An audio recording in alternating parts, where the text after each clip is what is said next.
Welcome to the July 10th edition of the PFF Forecast. We have a great show. I have to apologize to the listeners today, but we also have a fantastic story about a rookie quarterback that from last season who is now confirmed taking the next step in his career. We're also going to talk a little fantasy because fantasy season is coming up and have a few debates about who should be at the top spot. I think this will be kind of interesting. And Eric and I obviously like to use the PFF fantasy product and listen to our great fantasy analysts. So that'll be a good conversation as well. We've got some college football win totals that Eric has taken. And I have a story, or not a story, but I have to ask Eric about a story. Apparently he was out till like 2 a.m. in like 1920. So this will be a great episode. Let's rock.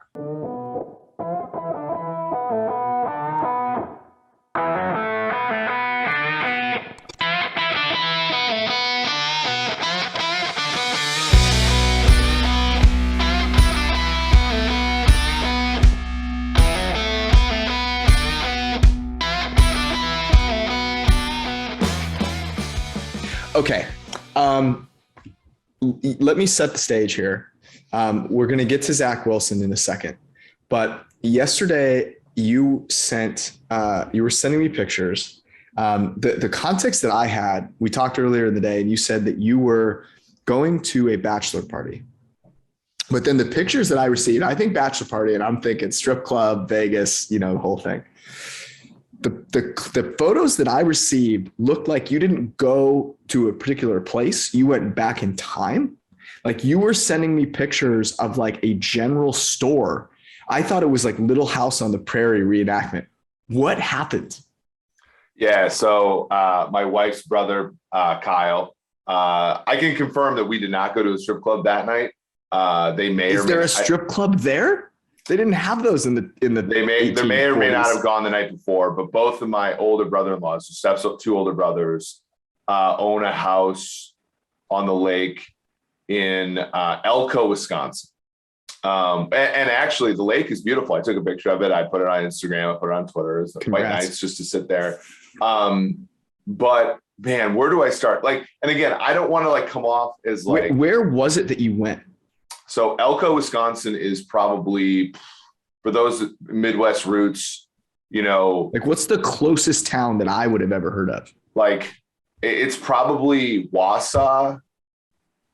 Nope, Green Bay is probably another hour or okay, two. So this isn't out because Green Bay, let's be clear. Like Green Bay, when there's no football, there is nothing there. It's Lambeau Field, and there is nothing else. So to say that you were an hour away from Green Bay, I think makes sense. What did you guys do? Did you guys like go drink moonshine? Like what did they have there? Were they just discovering running water? So I am 66 days without a drink.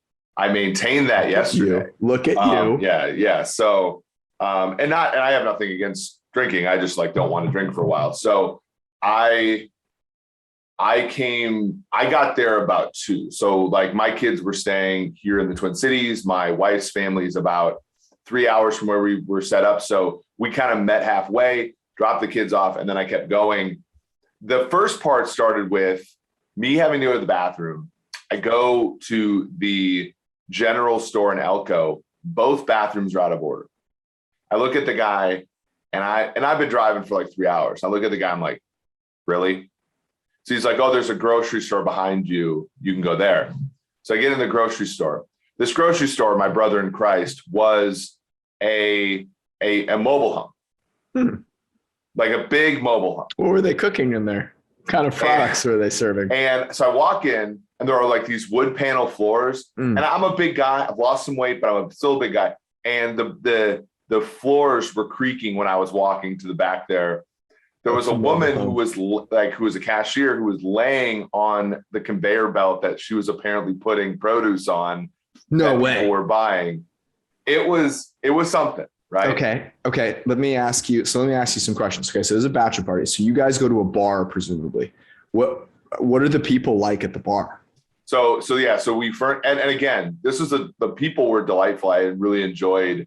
Are they cowboys? Like settlers? Like what's going on? I don't think you have like, it's, you don't have like, it's just, country boys from the north. Okay. Right? So are they they're- playing? What kind of music are they playing? Is it live music? Like, So we go to this bar, and it was a supper club. Have you ever heard of a supper club? You know what that is? Mhm. Okay. So it was a supper club, but it was a little different because you walk in and the bar is right there. Mhm. And the barkeep is a dude named Dale. No shit, Dale. And he's wearing a like Hawaiian shirt, some baggy jeans, and what can only be described as like a cross between like New Balance shoes I love that this dad guy. and Crocs. I love this guy. And Dale's got to figure out. So to get a seat in the supper club, you have to basically like buy drinks before. Like he's the hostess with the mostest. Mhm. So we had to go in and like they had to, I got like a Mountain Dew or something, whatever. But like they got like 10 old fashions. Mhm. And so we get in, and the food's like okay. Like I got a steak, it was fine.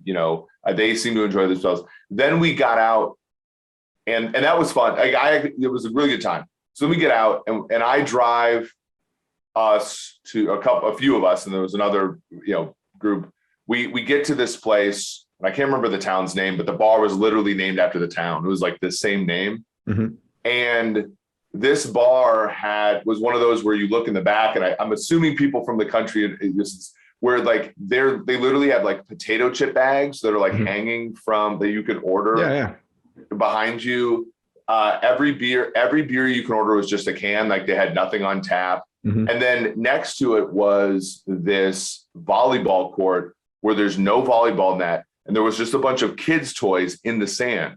Hmm. So I'm guessing that the townspeople would show up, put their kids in the sand, and Go grab a few suds. and go grab a few. Now, that was the least remarkable of the two bars we went to, because across the road, and I showed you pictures of this. Across the road, there was a bar, and I gotta look at this name here. Hold on one sec, quick. Great podcast material here. This is incredible. The name was Four Pull Joe's. And it was underneath like a sign that had pull or for pull. POLE. And it was underneath there 4 pulls there? A Pabst Blue Ribbon. This bar, this bar was a trailer, like a legit, like somebody used to live in this thing type of trailer. And inside there was this big hunk of wood that people were playing Hammerschlagen on. You know what Hammerschlagen is? I do not. So Hammerschlagen is a game that Germans invented, where basically you put like 6 nails into a hunk of wood, and everybody takes this hammer and drunkenly, the first one taking one swing at a time to get the nail into fully into it wins. And so usually it's played outside. I mean, we used to be a proper country. It was usually played outside. This guy had it in his freaking trailer, bar thing that we were in. How big is this a normal trailer? I think it was a bigger I think it was a double wide for sure. Okay. It has to be. But the guy's the funniest thing is the guy's office was open, so you could see where the guy does whatever accounting he does for this bar. The TV was humongous, and it was actually on Dallas Green Bay from 2016, a great game, honestly, for me to sort of belly up and watch. And then the guy's bed was literally for all of us to see. I at this point in time, I go to the guy and I'm like, okay, I need a cigar. I need something right now. Yeah. I'm not drinking, but I need something. And he's like, all I got is Pabst Blue Ribbon.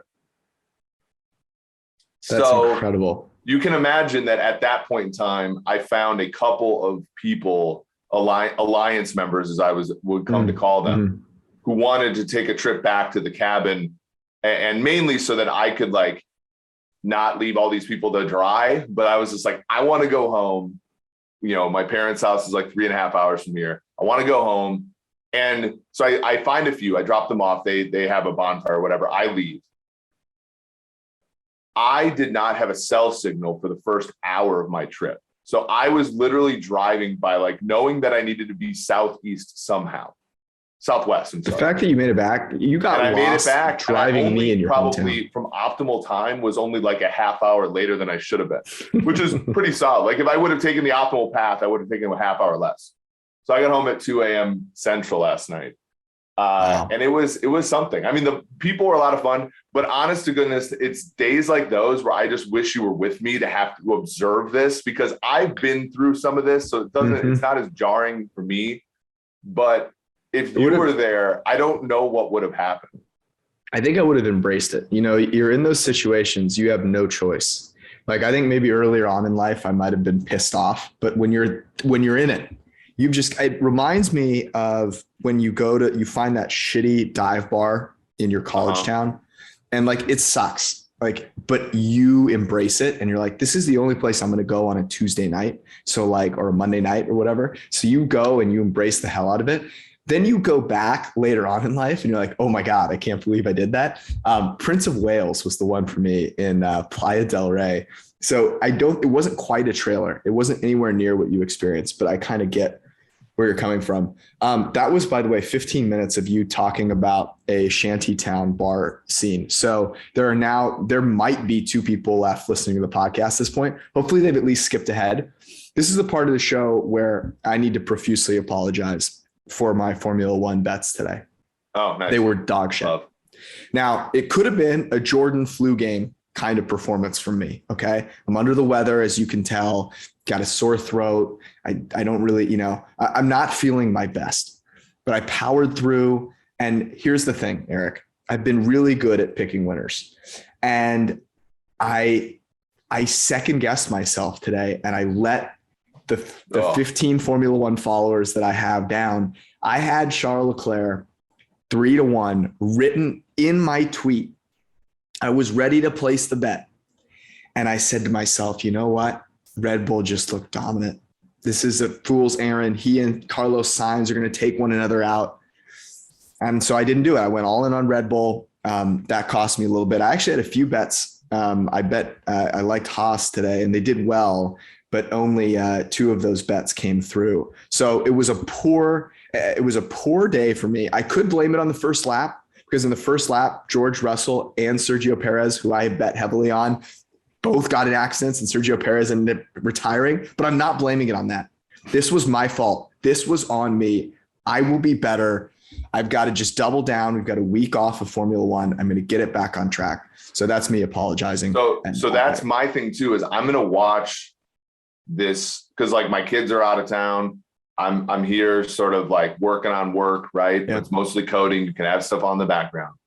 I'm going to watch the Netflix special. Oh, Drive to Survive. Okay. This week, because listen here, I've already conquered these other sports. Okay. I did not lose a single bet in the CFL this week. I went 4-0. I got Cleve on 2 of them. On one game, I got -3.5 points of Cleve, and that game won by double digits.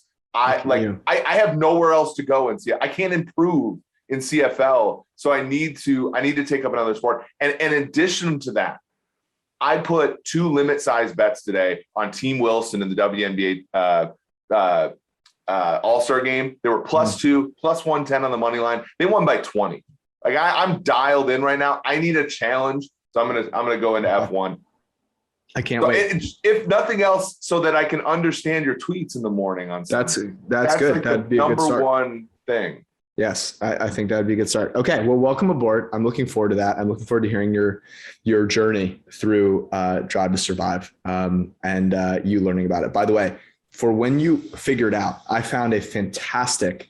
This is courtesy of Ben Stockwell, a really cool Formula One account. I've shouted out a couple here, by the way, in the past, and I should say that while I did not bet Charles Leclerc 3-1 to win, my guy Sam Hoppen did.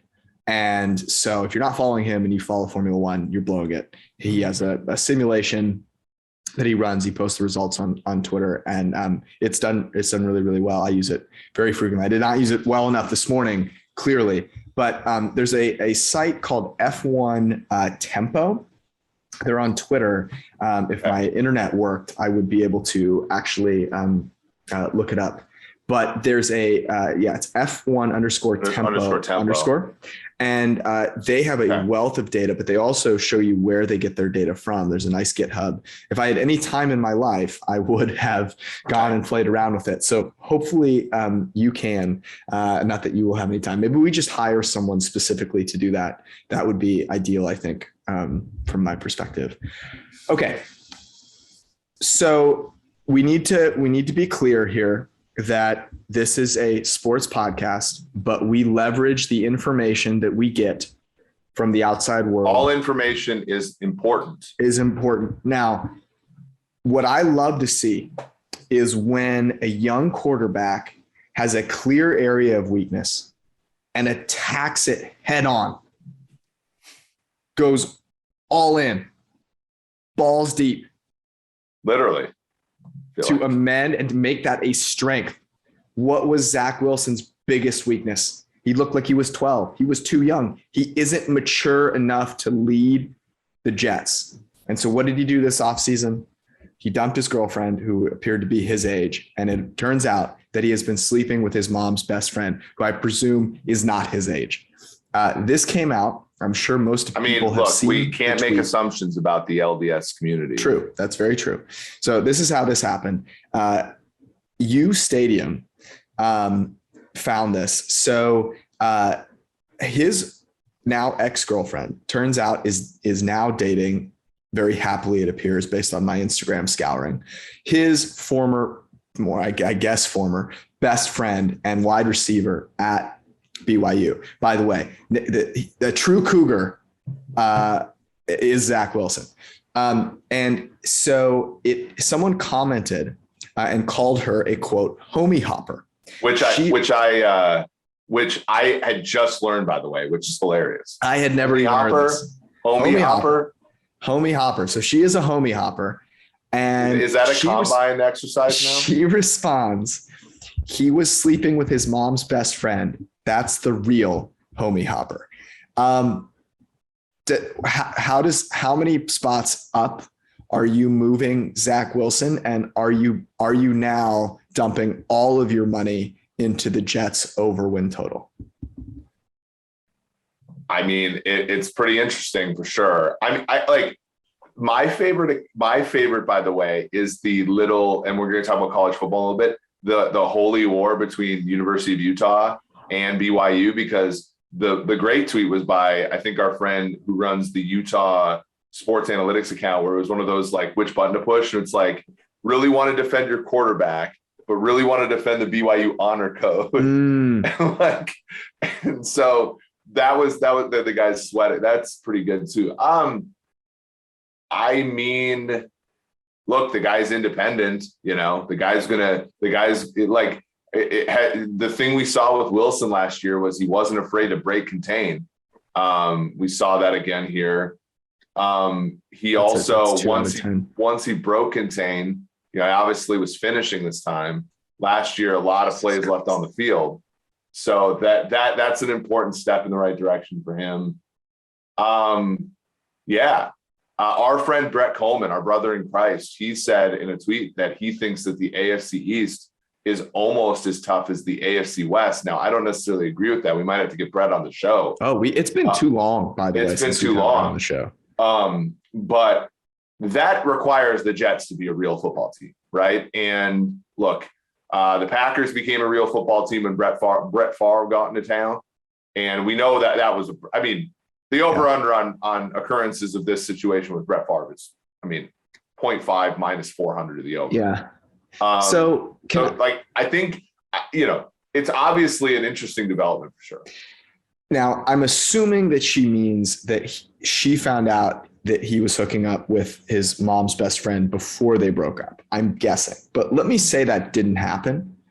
Is there anything really illegal here? Like, obviously not illegal, but I'm kind of curious now, how frequently does something like this happen? Because this requires a couple of things.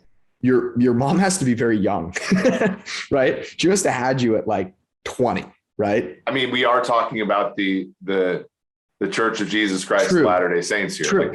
This can't be demographically true. This can't be a frequent occurrence, but it's definitely way better. It's way better than hooking up with your girlfriend's best friend's mom.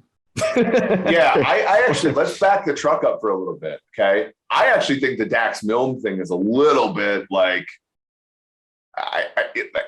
I don't like it. Right. I don't know. Does that worry you about Zach Wilson? That Dax Milne was like, yeah, I've got no, they were buddies. I got you into the league. And then I helped, they kind of helped each other. And then now like this girl's and also like BYU is a humongous campus. The idea that this one individual will be the only woman worthy of affection seems low probability to me. So like, how good a friend, like, look, so here's my question, and it brings it back because we like this person a lot. Okay. Yeah. How safe is Braxton Berrios' relationship if he has one? He does have one. And this was exactly where I was going to go next. It's not safe. But wait, other way around. No, because I think this is a vengeful, like this is a community. You think the hidden thing here is that Zach Wilson previously showed no regard for human life. Correct. And this is an anything goes group. Now, this is important worried. Because Braxton Berrios, as was been mentioned on this podcast, had one of the best years in all of humanity last year. Mm-hmm. Because not only did he make it in the NFL, but he's also dating Sophia Culpo, who is Olivia Culpo, former Miss Universe, and who dates Christian McCaffrey. And let's just say that I don't think Braxton Berrios is dating many universes. So this is interesting. Doubt into friendships. Wilson and Berrios have been buddies this offseason. So I would assume that's a characteristic of Milne and Wilson's relationship. I would bet. And again, whatever, they could be in love, those two. In my experience observing this happen to my friends group, I would put the likelihood of true love in that relationship to be quite low. So I'm selling Dax Milne. I think that's a kind of a crappy move. Yeah. But if I'm Braxton Berrios, I look at that whole situation and I think nothing's sacred, bro. What if because with a lot of quarterbacks, we say with salary wise, we say the upside has downside, right? This is true. We look at Zach Wilson. If Zachy comes out there and throws 40 touchdowns, it's everybody then it's going to be a doubt among the wide. The Jets have been waiting. The Jets have been waiting for Joe Namath 2.0. If he comes out and throws 40 touchdowns, it's going to. I'm rooting. This is the number one thing I'm rooting for this year is Zach Wilson to light the world on fire because I need to see that. I need to observe it. Okay. We have managed to cover 27 minutes of this podcast and really hit some hard, truthful, important football topics. We are going to get now to a very important one, even more important than the ones you've already heard, and that is fantasy football. So now let me be clear here. You can listen to us talk about this, but the best way for you to figure it out, because that's really what you've got to do under fire in your draft, you've got to be ready to make some moves, is to go to Underdog Fantasy and play best ball, where you play for real money. So you're drafting against people that actually give a shit. You're not mock drafting against 7 real robots. And you build up that pressure tested draft ability. And here's the thing, you can also use promo code PFF. You get your entire deposit matched up to $100. And if you play 10 of those dollars, you get a free PFF subscription. So it's a really good freaking deal. Go to Underdog Fantasy, underdogfantasy.com, download the app. What they also give you is a really nice look at average draft position. An average draft position among people that know what they're doing, right? That's the really important thing, is that you're seeing kind of a consensus, and we're building this into our fantasy tool that will be coming out very, very shortly. You're getting a consensus of experts. And that's what you kind of really want to sharpen your opinion based on that. Are you higher or are you lower than the consensus of experts? And I think that's a really valuable and useful thing. So you do a lot of Underdog Fantasy drafts. I'd like you to start with this. What are your big observations that you've made high level going through your first few drafts? Yeah, I think one of the things that I think to impress upon the listeners, by the way, that what you just said, which is huge, is that markets are more efficient the sharper the players are in the markets, right? Mm-hmm. So we've said this a lot of time about betting, where we're really happy that even though we can't I can't bet Circa Sports directly. I can go through somebody who lives in Iowa or Colorado or Nevada. But like, I like Circa Sports being available because their numbers are sharper, because they take bigger bets. They put out their own numbers and they move on action. Pinnacle Sports has always been that way. BetCris has always been that way. So you have, through those sharp markets, a very accurate view of who's good and who's not. And like you said, it's your job to sort of say, if I'm different than this, why? And most of the time you're wrong, and find the times when you're actually right. And Underdog Fantasy. So prior to this, it was drafters who were doing, and it was draft, and like that, one of them was bought by FanDuel. And, Underdog Fantasy looked at this opportunity and said, hey, let's build a product that folks who we'll look at, sharp accounts who move the ADP. So what you really do have here is a collection of average draft positions that really does reflect what I think the consensus and the sharpest, opinion is of every single player. So like, that's what I really like. I like also the fact that they let you play at low stakes at the beginning so that you can kind of wrap your head around what's happening. So what I really like to do is I like to play the $3 3-team list, just so I can see sort of, and those 3-teamers, you're just looking at the top, right? Because every single player you draft in a 3-team draft is going to be a good player. And so you're looking at how those sort of deck chairs are aligned. And then as the season goes on, I like to play more of the longer stuff, so the 12-teamers and stuff like that. Once I get acquainted with sort of what people's opinions are. The biggest thing that I take away from this is that people are still buying into Christian McCaffrey, despite everything we know about the last few seasons. His average draft position right now, it looks like it's 2.5. Jonathan Taylor's the leader at 1.2. I think Taylor's the leader in the clubhouse there. It's then 3 wide receivers in Kupp, Jefferson, and Chase. And then this is PPR, correct?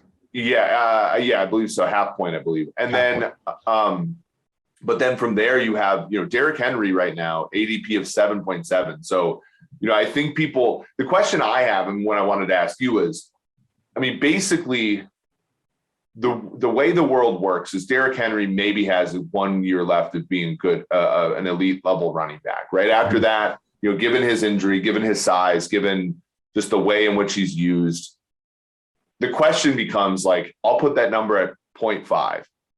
Would you take over or under 0.5 elite fantasy seasons out of Derrick Henry left? Because that to me is a linchpin in like all your drafting, right? You can be, you can go, like, let's say in the 3-teamer, you can go wide receiver, and you can come back at Henry. Mm-hmm. If you don't do that, like the running back position kind of falls off a cliff after that. In a let's say a 12-teamer, like Henry might be your lead guy if you're picking like in the middle of the first round.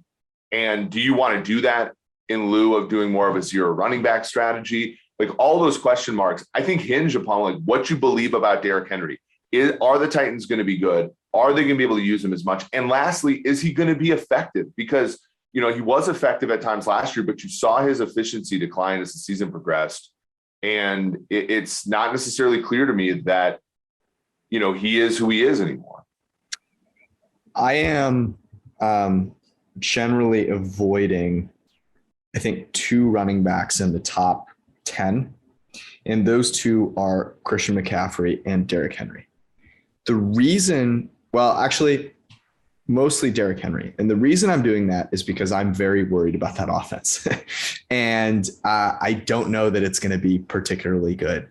I'm also really worried about the fact that, I know he's a superhuman, he literally is superhuman, but I'm concerned about I don't think people are scared of Treylon Burks. I don't think anyone's scared of Treylon Burks. And I don't think anyone's scared of Ryan Tannehill. And I think they're literally just going to say, we dare you to beat us that way. I think with Christian McCaffrey, the thing that would have me potentially bullish on him, and look, if you look at our PFF rankings, everyone has him at 2 except for Nathan, who has him at 3. Is that he is now in an offense with a guy in Baker Mayfield who presumably won't be god awful. And so if you get Christian McCaffrey out there, and they're certainly going to, if he can get out there, they're going to give him some run because they haven't seen him in a while. You're going to get, I think, a guy that's dynamic in a passing and running game. Derrick Henry, you're not getting that. So like I'm taking Najee Harris over Derrick Henry. Okay. Interesting. So that's a very that's I think a place where you and I might just disagree. And it's maybe not necessarily I would still take Harris. I would still take Harris after Henry. And I personally think when I look at Najee Harris, I see Todd Gurley's second year, hit me like a ton of bricks. You look at really so Gurley played for the Rams in 15, came off an injury. His volume wasn't actually as much as Harris, which I think concerns me about Harris even more. But they had Nick Foles, who was a terrible quarterback in 15 for the St. Louis Rams. And then, but he was still pretty solid. And then in year 2, the offensive line deteriorated right away, right? Mm-hmm. The quarterback changed, right? So it went to Keenum and Goff. I think a lot of people believed Keenum and Goff were better, and they kind of were than Foles in 15. The receiver position was whatever, which I think is, kind of how Pittsburgh is. They're better than maybe average, but not that terribly great. Offensive line's bad. And schedule, I think with, that AFC North being tough, I think with, tons of uncertainty about Trubisky or Pickett, and the fact that Harris wasn't even that good last year as far as efficiency, he was 3.9 yards a carry. I think Harris is going to be a huge value buy next year. I think right now he's in for a tough season. I think he's in for one of those seasons where you're look, this is why you don't draft a running back, because everything that happens to this player as opposed to the other way around. Okay. Counter argument, he's getting a huge upgrade at quarterback. That's I think the thing that I come back to is he wasn't efficient last year because their offense sucked, and their offense is going to be better. They have some good receivers. Their offensive line has improved a little bit. So, and he's going to catch passes. If you're drafting in half point PPR or full PPR, Derrick Henry ain't catching passes, Najee Harris will. And, that's something that even if, he had 74 receptions last year. Mm-hmm. So even if you have a guy that, that the offense from a rushing perspective is not, really great, then he'll be able to make some moves that way. But I do think in general, my kind of attitude towards fantasy is, and this may be a little jaded, but I'm really trying to hit on running backs at a cheaper price. And I play in 2 quarterback leagues, so I'm generally spending my money on quarterbacks and receivers and then letting running backs kind of come to me. Yeah. So, you're looking at, running backs with ADP at 50 or more, let's say, right? So you're looking at, David Montgomery, J.K. Dobbins, Josh Jacobs, Elijah Mitchell, A.J. Dillon, Antonio Gibson, Miles Sanders, who famously said, "Don't draft me," Tony Pollard, Clyde Edwards-Helaire. I think that's where you look at some of those players and you're looking at okay, is this player? So you have 2 types here, right? You have an unquestioned-ish starter who just kind of sucks or situation sucks. And then you have a player who I think if took the starting role could be a running back 1 or 2 for you, right? So Montgomery and Jacobs, Sanders, even Damian Harris at 90 ADP are all players who are they're running back 1 for their team, but the situation either because of handcuffs or just the environment they're going to be in is troubling. Whereas you take somebody like J.K. Dobbins, A.J. Dillon, let's say, Tony Pollard, Clyde Edwards-Helaire, even Kareem Hunt, I think if he gets cut by Cleveland, could go to a team and be a starting running back who's pretty good. Those are players who right now the opportunities just aren't going to be there. But if let's say Clyde Edwards-Helaire beats out Ronald Jones and gets the majority of the touches in Kansas City, well, then that's a pretty good draft pick, right? So you need to take like a flyer on a bunch of those guys if you're not taking this is basically zero running back 101. But like if you're not going to take the Taylors, McCaffreys, Ecklers, Cook, I think Cook is kind of baked here though at the end of his career. So that's kind of where you have to be, and you have to have some imagination about it, right? Like you have to look at Elijah Mitchell and ask yourself, are they going to commit to him? Because if they do, that's a good running offense. And if he gets the majority of the carries, that could be beneficial to that team.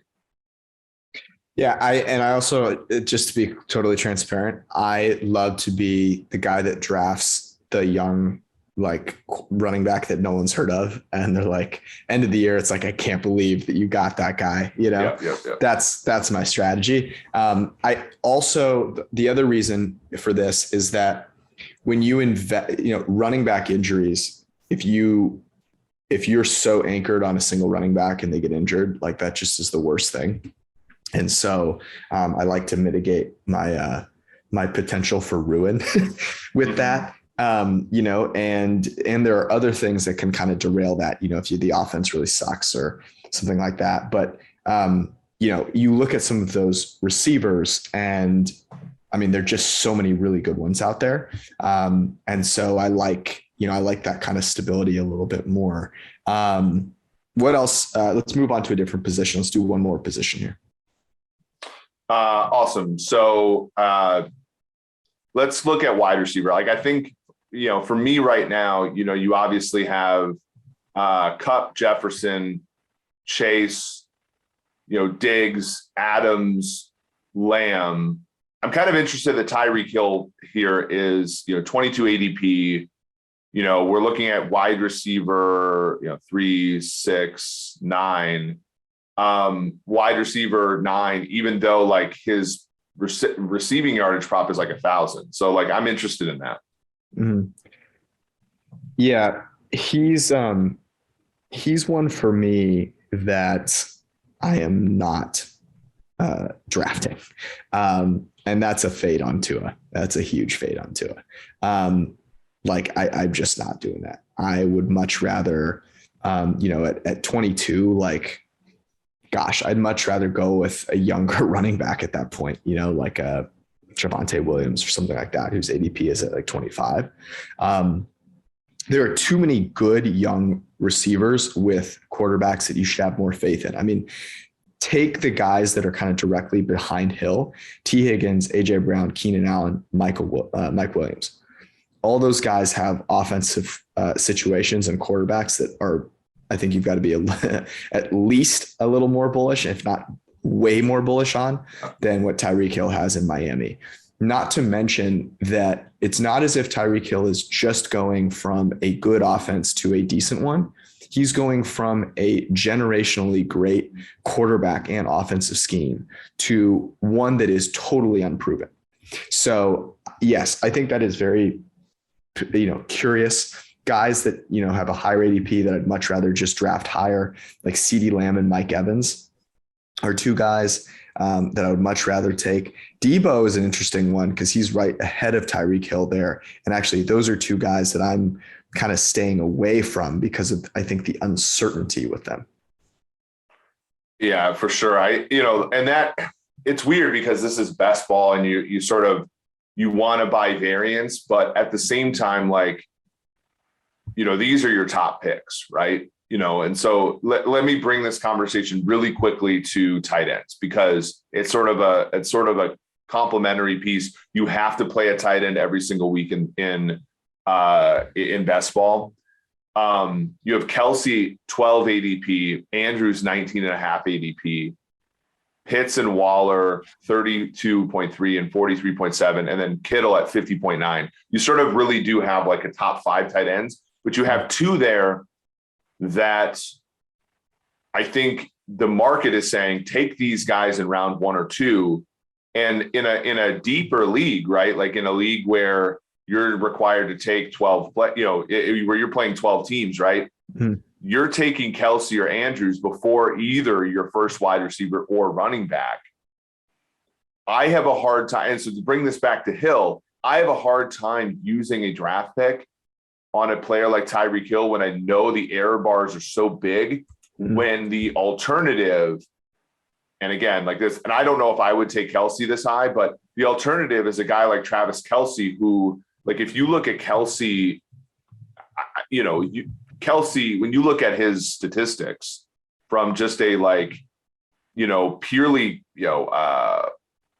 consistency standpoint, you're looking at over 1,000 yards every single year for the last 6 years, unprecedented for tight end play, right? Like, so that's like the worry I have with taking a Tyreek Hill. Sure, you're shooting for the stars, and maybe there's no point maybe in a 12-team league, for example, there's no point in having any player who has smaller variance. But you do need to have some players that are consistently going to win for you, because it is sort of a week-to-week league, right? It doesn't. Yeah, it's interesting. I don't know. Like, it's not a week-to-week league in that you play somebody every single week in best ball, but it's a week-to-week league in that they take your biggest player every single week, and you kind of want to have a dudless wide receiver group every week. You know what I'm saying? Like that's kind of my concern with Hill. I'm with you. So I don't know that I'm taking Kelce or Andrews. I also am not taking Pitts because Marcus Mariota is going to be god awful. Yeah. Waller, I think, is very interesting. There's going to be a lot of targets to go around. I mean, the Raiders are going to have to throw the hell out of the ball. And unlike prior seasons, he is not going to be the person that teams are game playing against with Adams and Renfro there. But I look a little bit further down. A guy that I really like at 86 ADP is TJ Hawkinson. And, I think that one of the things that, you look for are players that have, obviously we've talked about the Lions a few times, but like players that have an opportunity to be on a team that like does ascend a little bit. I like Dallas Goedert, Dawson Knox. Those are the two guys right behind him as well. And you just, I don't know, that going with Kelce or Andrews in lieu of one of those really good receivers, I think would be tough for me. Yeah, for sure. One last bit of just advice, and like, I find myself in this predicament just because I'm a huge Patrick Mahomes fan, but I'm also a huge Josh Allen fan, especially the scars, when you're wrong about a player, you sort of, even to my extent, overreact a little bit. There are just too many good quarterbacks in this league to take one really high, in best ball. Like, it's just, and that's reflected. I mean, like I said, this is a sharp group of people, betting into this market. Allen is an ADP of 29.1. Herbert's 44. Mahomes is 50. Kyler Murray 60. Jalen Hurts 62. Burrow is 70. Wilson 77.